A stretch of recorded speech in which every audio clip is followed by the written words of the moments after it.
Hi, everybody. Sharona here. Happy New Year and welcome to Conversations with Sharona and Claudette. I'm Sharona and there is Claudette. Hi, everyone. Happy New Year to everyone. Really happy to be here with you, Sharona, starting a new year. And Yay! yay! And 2016. I don't know about you, but I'm still stuck in 1999. So I'm just going to say that right there. I'm just putting that out there.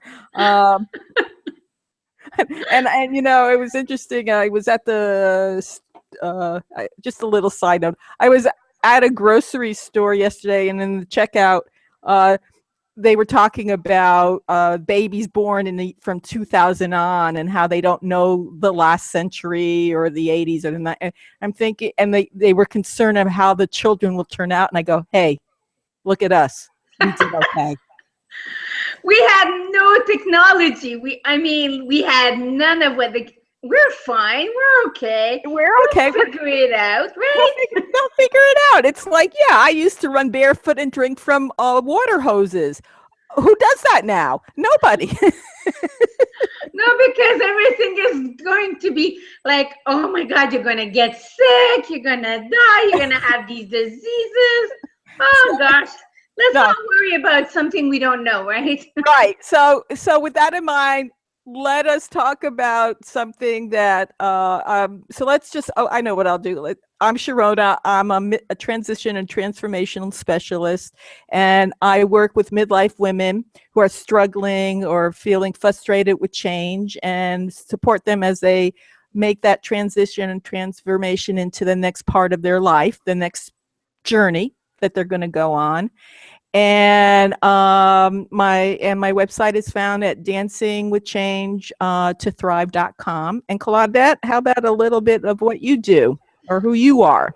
Who I am. Wow, thanks, Sharona. So I'm Claudette Chenevert, and I'm known as the StepMom coach. So I work with stepmoms who are finding themselves wondering how to navigate and merge themselves into a ready-made family. And, if you've ever been in a relationship with someone who had kids before, you may realize that it's not the same as the first time, or what we call the nuclear family. So I really help you to navigate and make those decisions, and help you to, feel a little bit more confident and secure in that relationship that sometimes feels really challenging. And you can find me at my website, which is stepmomcoach.com.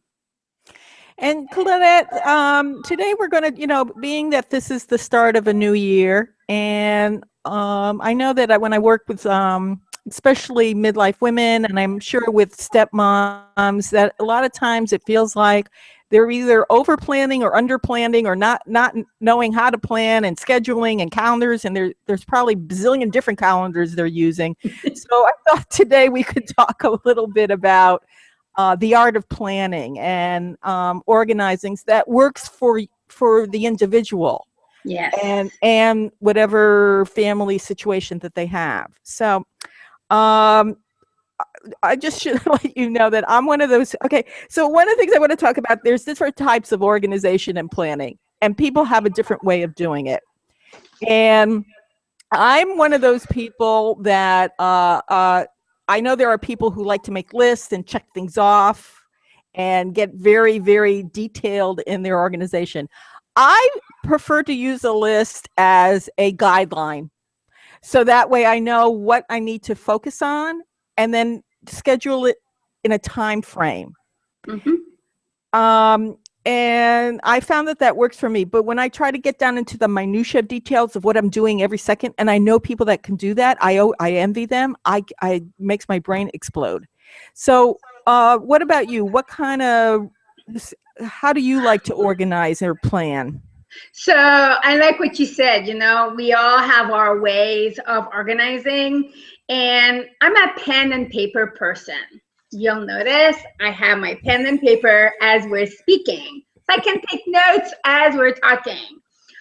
Obviously, this also shows our age, or our transition. As you were talking before, 2000 and more, our kids were born with cell phones and smartphones, and so I use a combination of both. I love to write on a piece of paper things that I would love to do, whether they're for today, in the month, and throughout the year.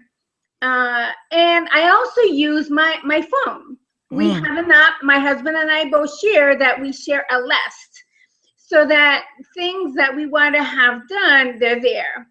And then, we have Google Calendar that I use as a list, a planning tool. And one of the things that my husband and I have been doing for the last 25 years is on January, whether it's a Christmas or between Christmas and New Year's, or New Year's Day, we sit down and make a list of all the things we want to do. And we start by planning our vacations. And a lot of people think that, like, why would you want to plan vacations first?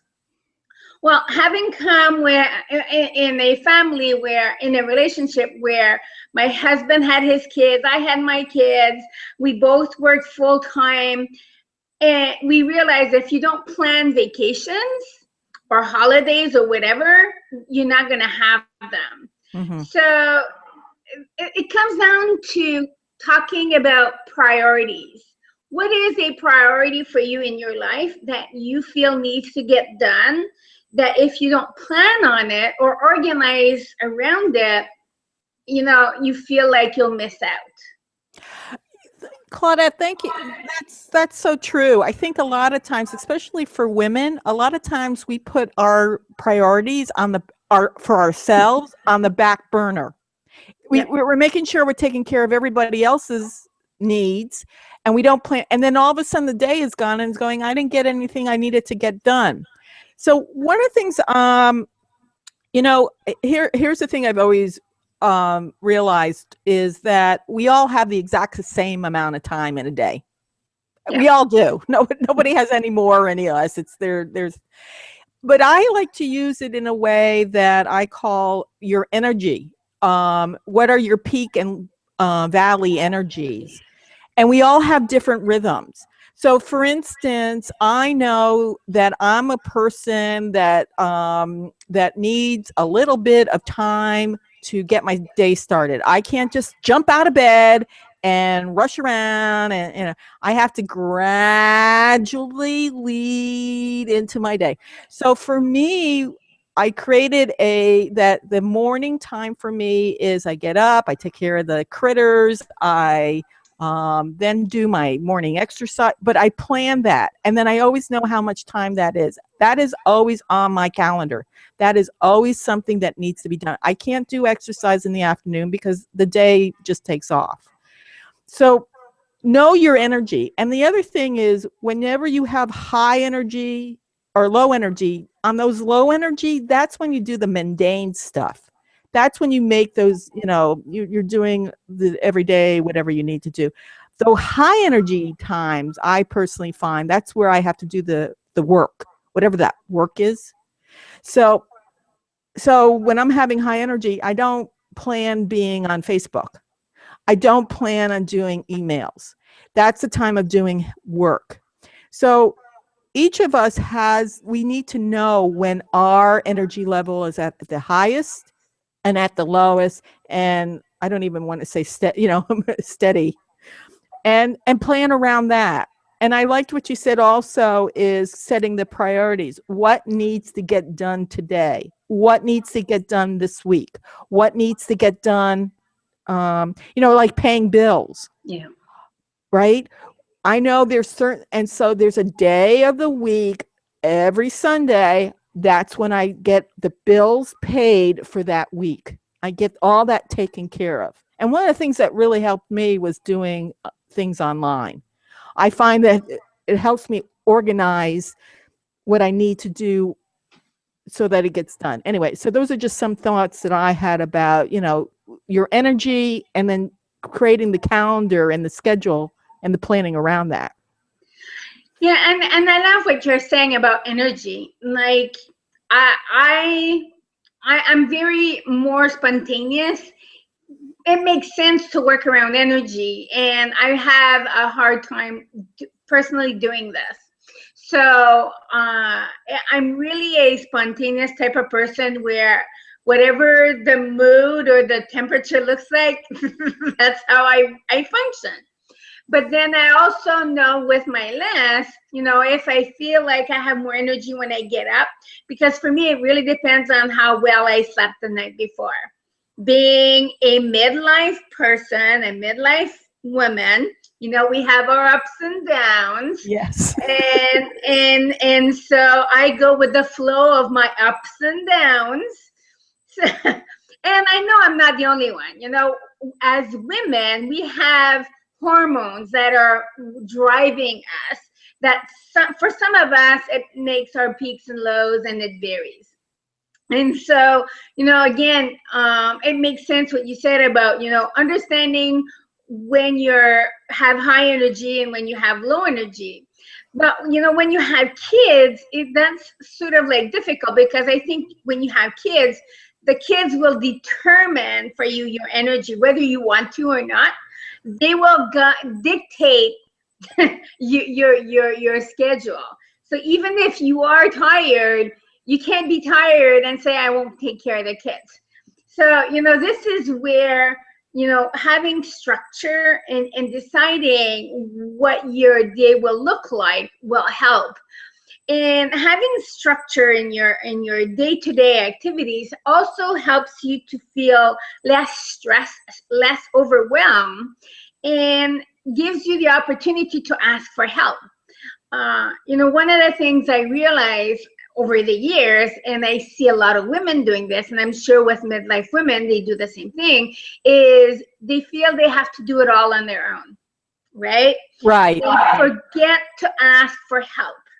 And so I think with the art of planning, if you look at any business, any successful person, any person that you see and look up to, one of the things you will notice, along with planning, is they never do everything on their own. They have a team. It could be a team of 1, it could be a team of 10. But they don't do things on their own. So part of the planning process, whatever you're planning for this year, this month, this week, think in terms of, how can I delegate to others so that I'm not the one doing everything on my own, right? I agree with that. One of the things is, I think, and you know what, and this is again depends on your family situation too. Think of yourself as the CEO or the president of the company, and your household is your company. I always say, when I used to work with women, and I still do with women, midlife women who are dealing with career change, and they say, well, I don't have any skills. I go, running a household is the same as running a business. You have to do all the same kind of things. So think of your house as a household as a business. And of course, you're doing this age appropriately, but the children in your home can be delegated work too. Of course. A lot of times I've seen this a lot with women, is they're trying to do it everything, and they're doing it all, but their children can, or their teenagers, and can help with the household. And they can make their own, I'm not saying a 5-year-old, well, no, even a 5-year-old can make their own lunch. Yes. If you have it prepared, they can make their lunch, they can bag it up, they can get things ready, they can dress themselves, they can it might not be the outfit you want them to wear, but they can dress themselves. So again, I think that's yes, delegating, asking for help. We're not super women. We're not meant to do everything alone. We are innately, yes, we are the caregivers, but we need to take care of ourselves too in the formula of everything. And there is nothing wrong with asking for help. It's actually, a little secret. Asking for help is a sign of strength, because you know who you are. And you know what you need. And people really like to help each other Yeah. most of the And time. I agree with you. One of the things I learned early on in my life was that when you're asking for help, you're actually giving the opportunity to the other person of giving you a gift or a service. So for those people who are afraid of asking, and thinking like, oh, I can't ask people to help me, like what will people think? If you just change that perspective from feeling like you're asking for yourself, instead think of it as you're giving the opportunity for someone else to be of service to you. Mm-hmm. When I thought of it that way, it felt less intimidating and less scary for me to ask for help. Yes. Yes. I agree. You know, Yeah. it's you're giving the opportunity for someone else to render a service for you. And I think too is I think a lot of times when we ask for help, we feel we're at a vulnerable place. Mm-hmm. And um, I like the fact that vulnerability it takes a lot of courage to say, you know what, I can't do this alone. I need a team. And I always find that I can create teams where, whatever I need in that, I need help. Yeah. And just saying, I need help, somebody will come. What can I do? What can I do? And sometimes I don't know what they can do, but I just say, I just need help. Just saying Yeah. that you'll be willing to help me is just great enough. Yeah. Um, and so so I like the idea of making a list and saying what needs to be done and then scheduling in, asking for help, delegating when you can.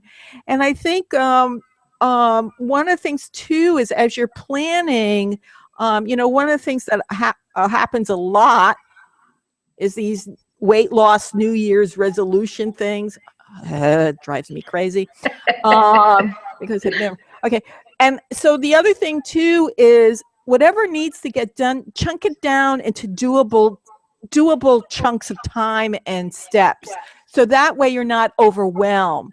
So by the time, so that way, it's like I always say, what is the minimum you're willing to do to feel like you've been successful at what you needed to do? So Yes. for some, like thinking, oh, I'm going to eat really healthy and drink only smoothies and blah, and it doesn't work. So one little shift, one little change for that day. So for today, maybe you do 10 minutes of a workout, plus you get a healthy meal in, and plus you get the kids off to their after school programs because you did it in a way that you chunked it down to make it doable and real for you. Yeah. I love you said chunk it down, because it's easy for women, I think, to be overwhelmed and look at everything. And again, if you write that list, it's easy to see if I can do one thing.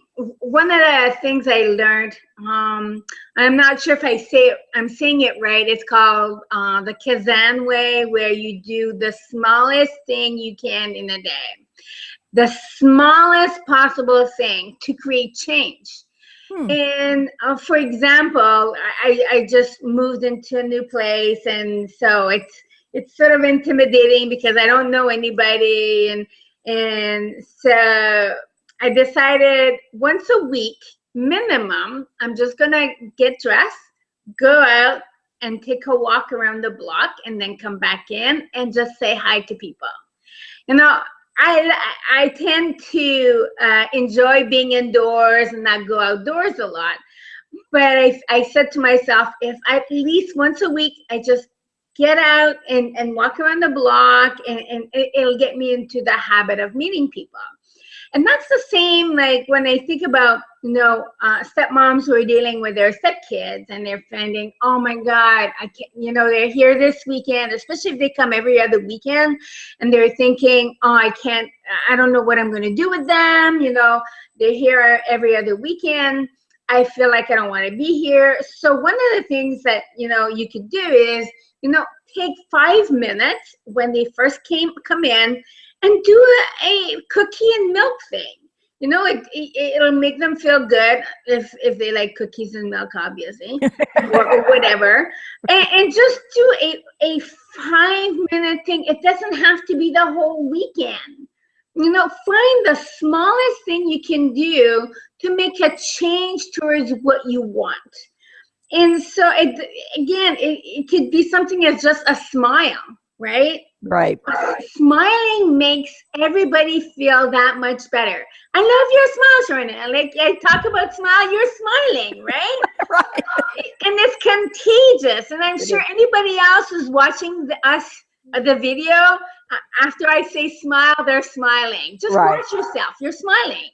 Yeah. You know, some very simple steps can lead to bigger changes along the way. It doesn't have to be humongous. Just chunk it down, make it small, and I think it's a nice way to progress throughout the year. And you know what? I agree with that, because I want to dovetail on that. Is I one time heard to make whatever needs to get done, do 5 small things a day focused on that. So, you know, for a midlife woman who's saying, here I am, I'm dealing with the 3 a.m. insomnia. I don't know what I want to do next. So here's a small little thing. So the question is, what am I going to do next? I can't get that answer today all at one time. I have to go exploring. Be willing to take like a walk around the block and just smile and say hi to people, or go take a class. Just go explore a class that you've always been interested in. I'm not saying going to become a professional at it. Just take a class, because then you get to meet people. You get to hear other people's ideas, and there's something that happens because a lot of times, especially when we're going through change, internally, externally, we start to isolate ourselves, because we start questioning who we are. Or, I'm sure stepmoms have that same thing. Oh, I'm, are they going to like me? Am I going to be appreciated? If I'm going to be heard? I don't know how to be a parent. I don't know, that whole, I don't know I don't know what right? That whole, I don't know who I am. How do I know who they are? We terrorize ourselves. But the thing is, you do know somewhere who you are.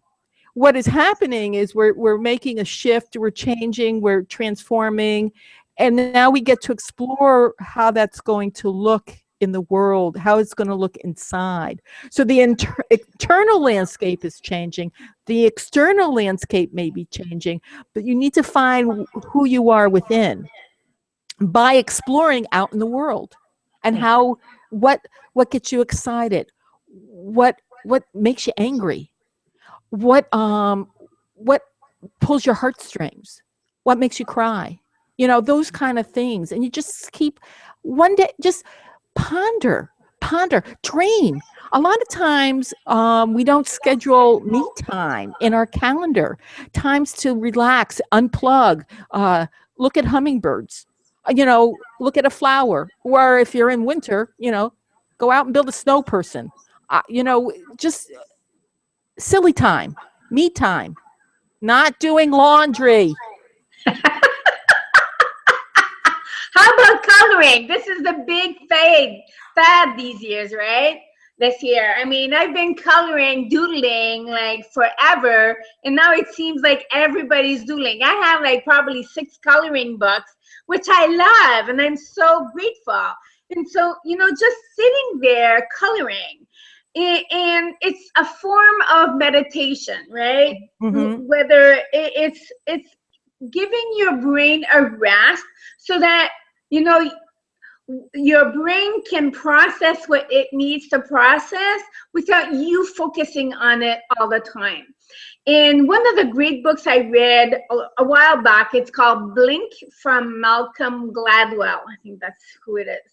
And he talked about, how our brains function. And this is in neuroscience too. So it's just not him, but everybody else, is that when you let your brain rest and not process all the time, that's why sleep is so important, is that you get to connect all the dots inside your brain and you find the answers. So that's why sometimes when you're taking a shower, you're driving or walking around the block or doing something else, you get these aha moments and say, that's what I need to do.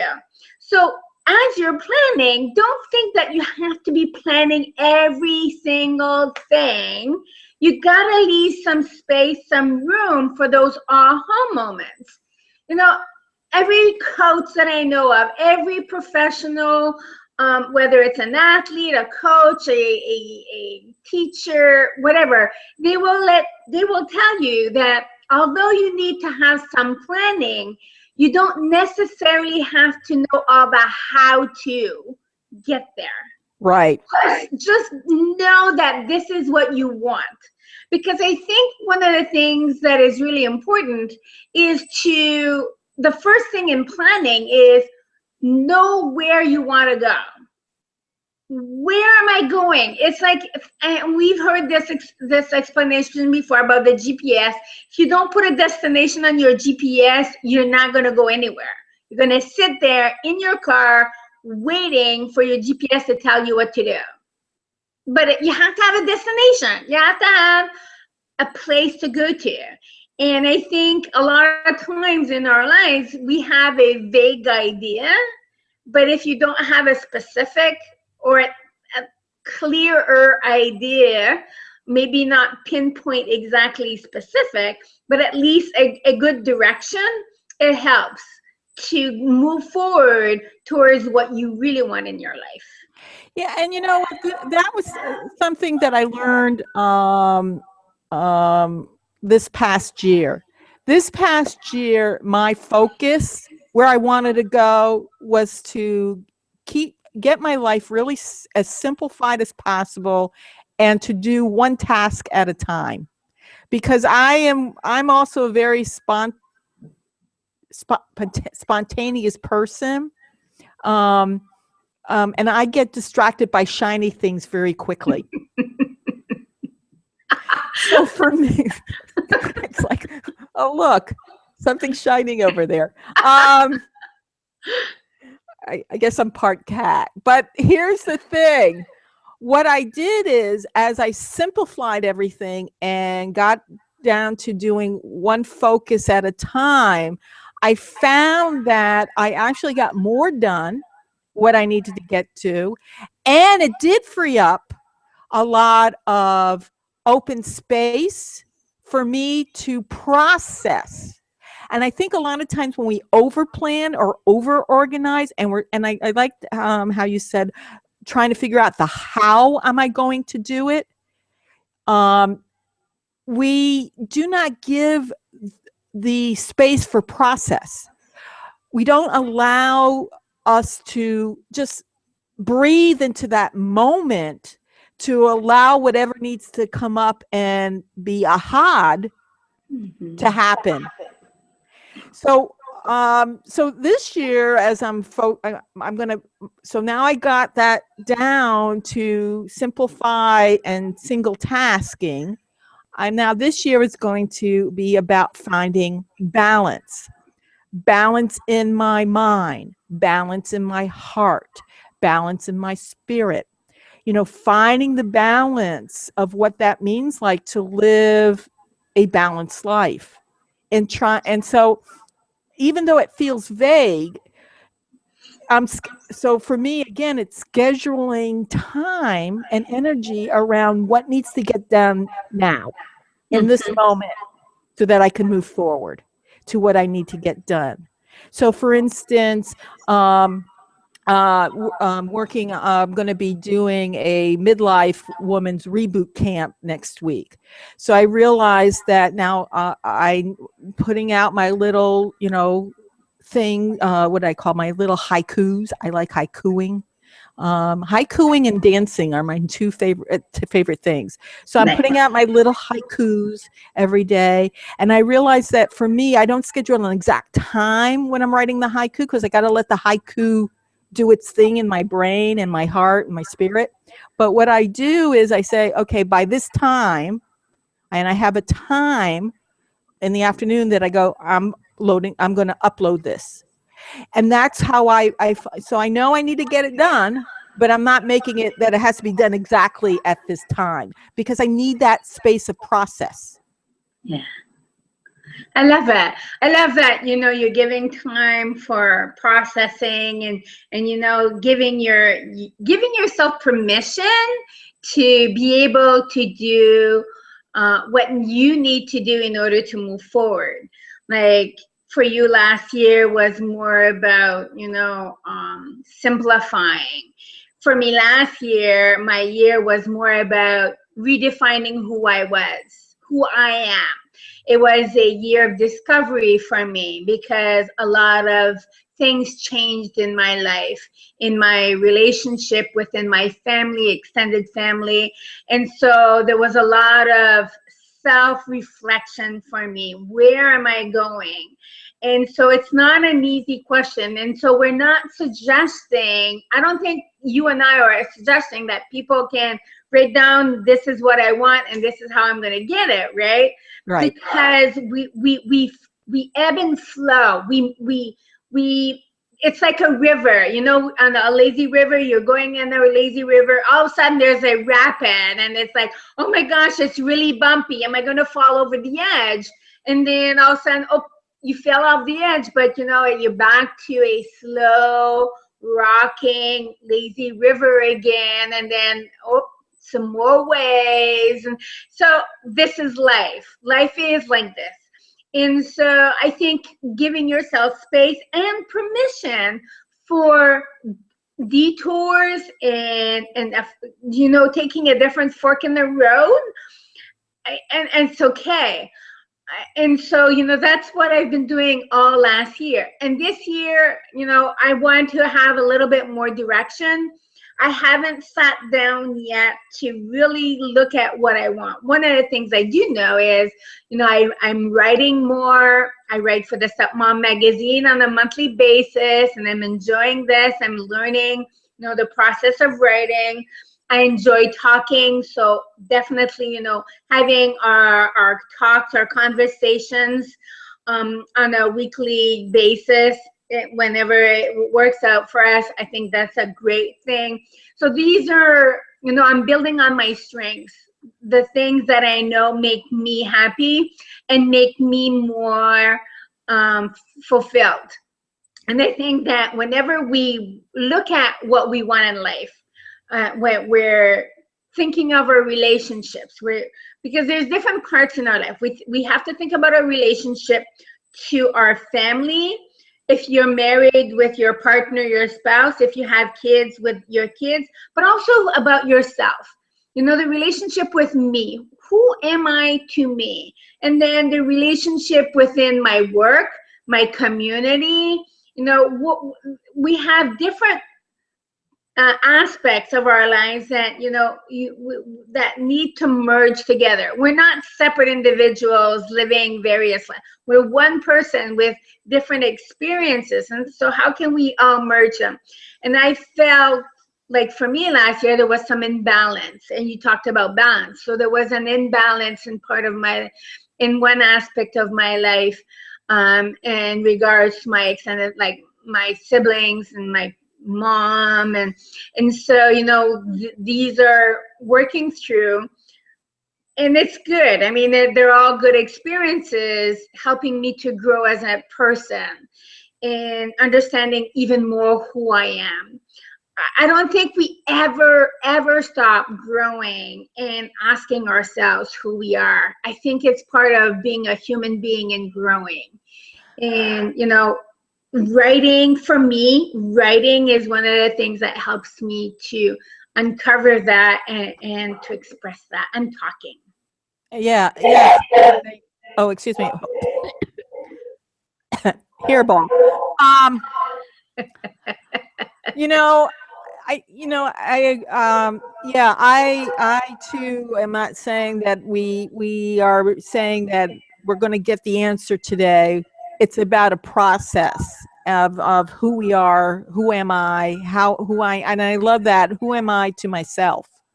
Who am I in regards to all the areas of my life, but what's my relationship with myself?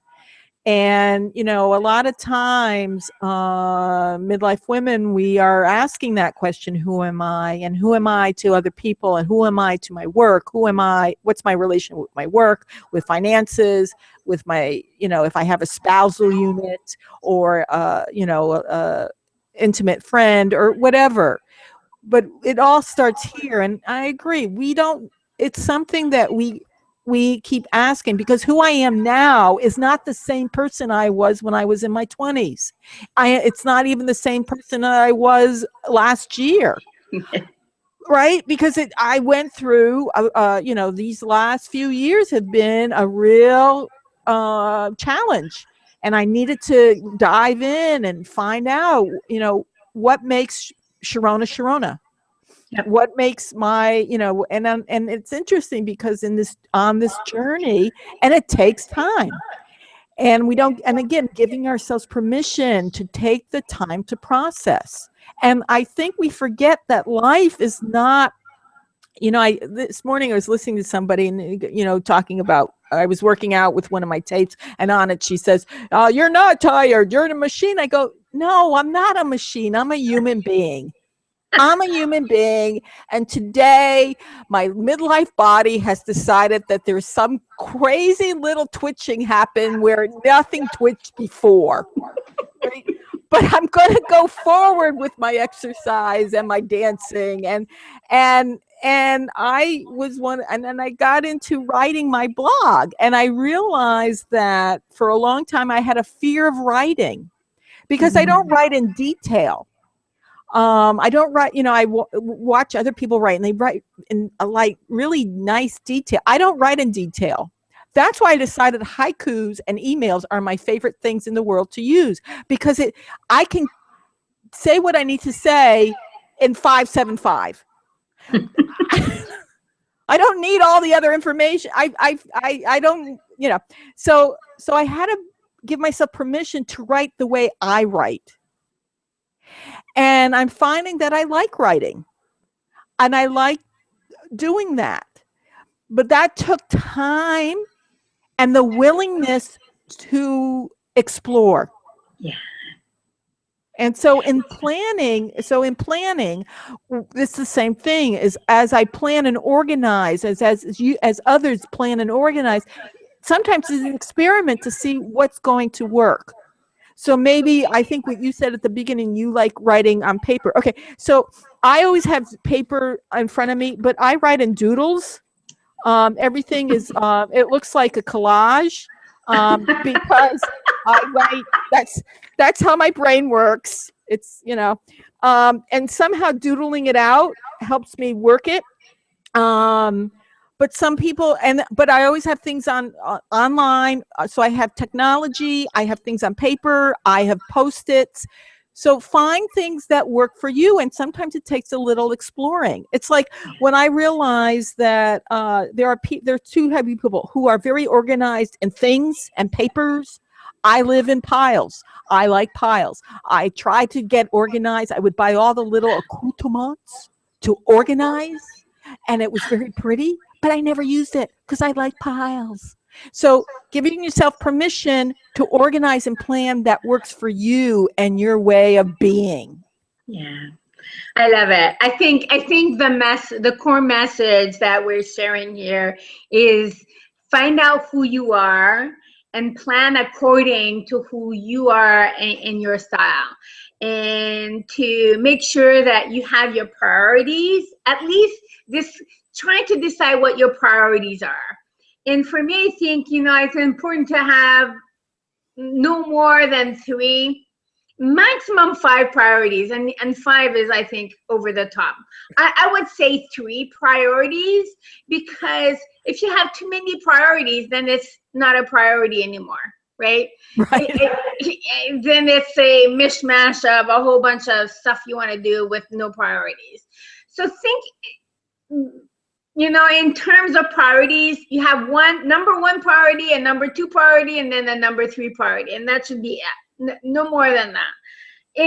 Because then you won't be able to get to them. And then when you can't get to them, then you'll feel disappointed. You'll feel like a failure. You feel like you've not accomplished anything. And then dramatization, catastrophizing gets in. And then it's an all or nothing type of attitude, which won't work, right?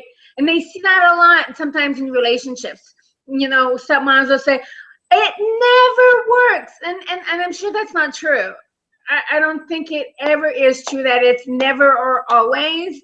And those are two of the words I try very carefully to use sparingly, because nothing is always or never.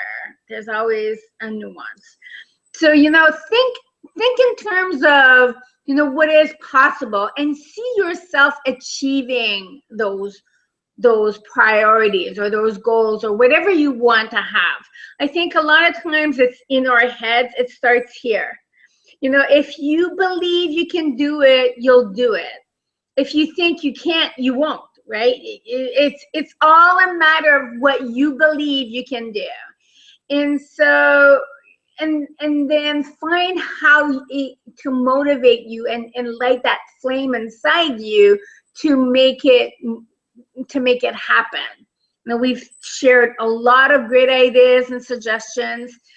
I mean, there's take the time to re-listen to this recording with a pen and paper or your mobile device or whatever, you type it in, and then take notes as you're re-listening to this video.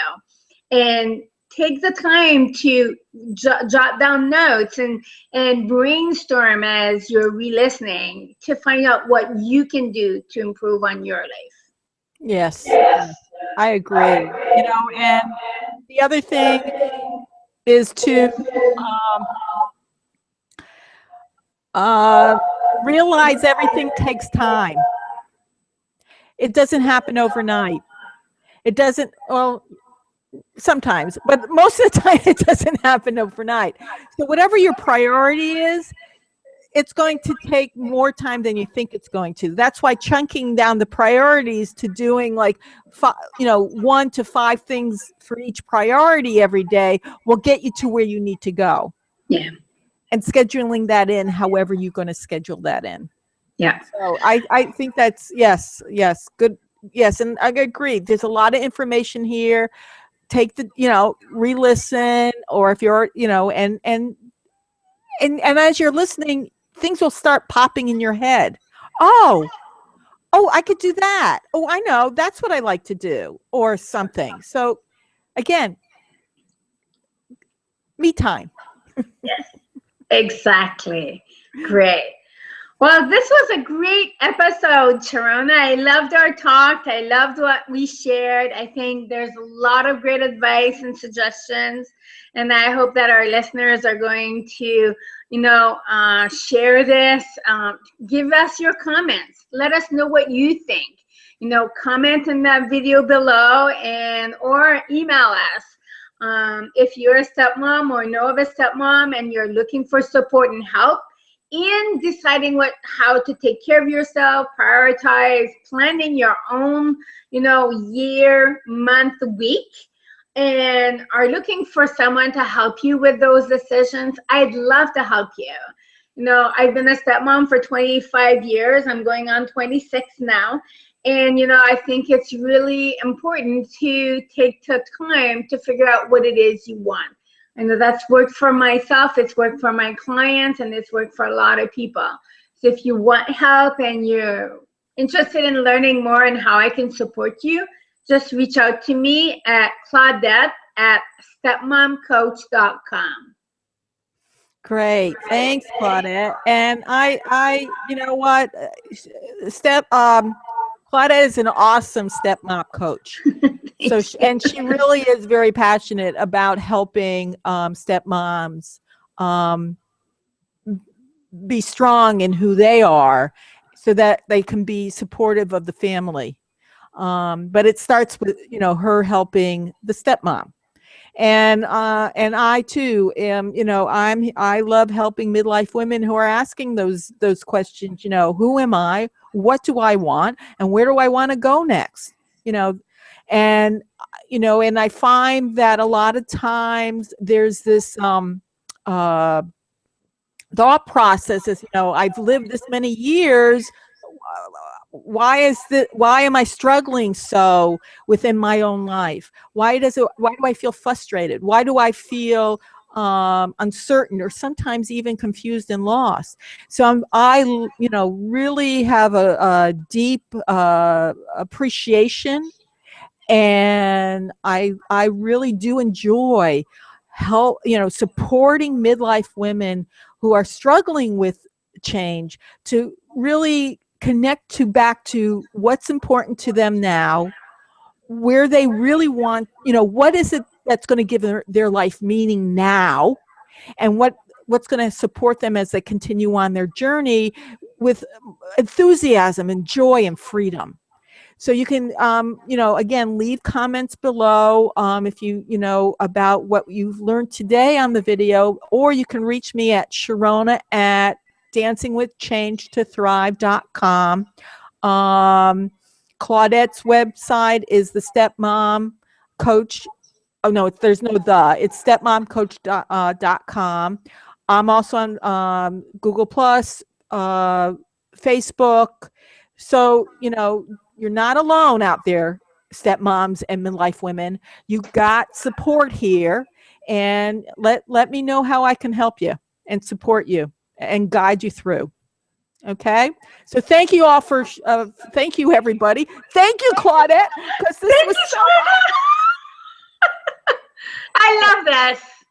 I love this too. This makes my heart sing with joy. So anyway, we're going to, our intention, by the way, to have conversations with Sharona and Claudette happen weekly about this time. So but we hopefully will get more people viewing, so that way we can actually have a live audience. And maybe do some questions and answering. Who knows? It could get really wacky.